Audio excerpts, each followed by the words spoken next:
নমস্কার, আমি মন। আজ আমি তোমাদের সামনে মিষ্টি কুমড়া, আলু আর সন্ধ্যে ডাঁটা দিয়ে একটি নিরামিষ রান্নার রেসিপি নিয়ে হাজির হয়েছি।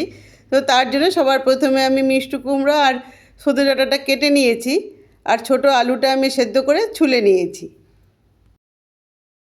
আমি প্রায় 2 ঘন্টা আগে মটর ডাল ভিজিয়েছিলাম। এখন এই মটর ডালটাকে আমি মিক্সির মধ্যে পেস্ট করে নেব। এবার পেস্ট হয়ে যাওয়ার পর সেই মটর ডালের মধ্যে আমি এখন মিশিয়ে দেব 1/2 চামচ নুন আর 1/2 চামচ লাল লঙ্কার গুঁড়ো। নুন আর লঙ্কার গুঁড়োটা মিশিয়ে আমি এখন এই ডালটা খানিকক্ষণ একটু ভালো মতন ফেটিয়ে নেব। ডাল তো খুব সুন্দর মতন ফেটানো হয়ে গেছে। আমি প্রায় 8 থেকে 10 মিনিট এই ডালটা খুব ভালো মতন ফেটিয়ে নিয়েছি। এবার আমি কড়াইয়ে তেল দিয়ে সেই ফেটানো ডাল থেকে ছোট ছোট বড়ার আকারে গড়ে নেব।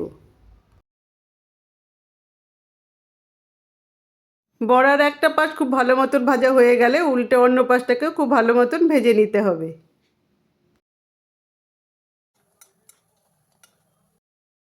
বড়া ভাজা হয়ে গেছে, এখন আমি এগুলোকে তুলে নেব। আমি যে তেলে বড়া ভেজেছিলাম সে তেলেই বাকি রান্নাটা করে নেব। তো তার জন্য সে তেলের মধ্যে সবার প্রথমে ফোড়ন দিয়ে দেবো কালো জিরে আর কাঁচা লঙ্কা। এবার সেই ফোড়নের মধ্যেই দিয়ে দেবো কেটে রাখা সবজিগুলো। আমি মিষ্টি কুমড়া, সজনে ডাঁটা আর আলু সব কটা আমি একসাথেই দিয়ে দেবো। দিয়ে এই তেলের মধ্যে কিন্তু খানিকক্ষণ এই সবজিগুলোকে খুব ভালো মতন ভেজে নেব। তো এভাবেই এই ফোড়নের মধ্যে কিন্তু 5 থেকে 7 মিনিট সমস্ত সবজিটা খুব ভালো মতন সাঁতলে নিতে হবে। এভাবে সবজিগুলো খুব ভালো মতন সাঁতলে নেবার পর এরপর আমি এর মধ্যে দিয়ে দেবো 1 চামচ নুন আর 1/2 চামচ হলুদ। নুন আর হলুদটা দিয়েও এবার কিন্তু খানিকক্ষণ আবার সবজিগুলোকে খুব ভালো মতন ভেজে নেব। সবজি খুব ভালো মতন ভেজে নেবার পর এরপর আমি এর মধ্যে দিয়ে দেবো 1 চামচ কালো জিরে বাটা, 2-3টে কাঁচা লঙ্কা, আর আমি যে মিক্সিতে ডালটা বেটেছিলাম সেই মিক্সির মধ্যে সামান্য একটু জল দিয়ে সেই জলটাকে এখন এর মধ্যে দিয়ে কিন্তু সমস্ত সবজির সাথে খুব ভালো মতন বেশ খানিকক্ষণ কষিয়ে নিতে হবে।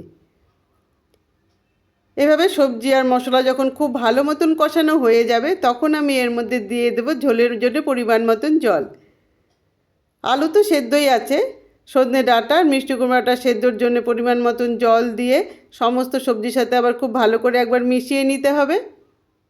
এরপর ঝোল যখন খুব ভালো করে ফুটে উঠবে তখন আমি এর মধ্যে দিয়ে দেবো পরিমাণ মতন নুন।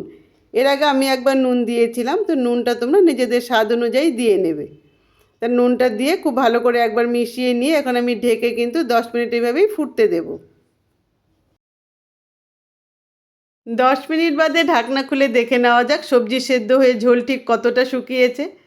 ঝোল এখন অনেকটাই শুকিয়ে গেছে, এর থেকে বেশি আর শুকানোর দরকার নেই।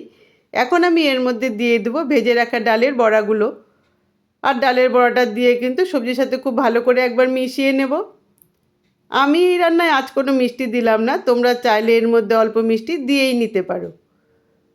তা বড়াটা দিয়ে সমস্ত সবজির সাথে খুব ভালো করে একবার মিশিয়ে নিলেই কিন্তু আজকে তৈরি হয়ে যাবে দুর্দান্ত স্বাদের একটি নিরামিষ তরকারি। এটি তৈরি করা তো খুব সিম্পল, কিন্তু খেতে হয় অসাধারণ। আজ তো এটুকুই থাকলো, এরপর আবার তোমাদের সঙ্গে দেখা হবে পরবর্তী রান্নায়। ততক্ষণের জন্য তোমরা সকলে খুব ভালো থেকো, সুস্থ থেকো, আনন্দে থেকো আর স্মাইল উইথ মনের সঙ্গে থেকো। Tata, bye bye.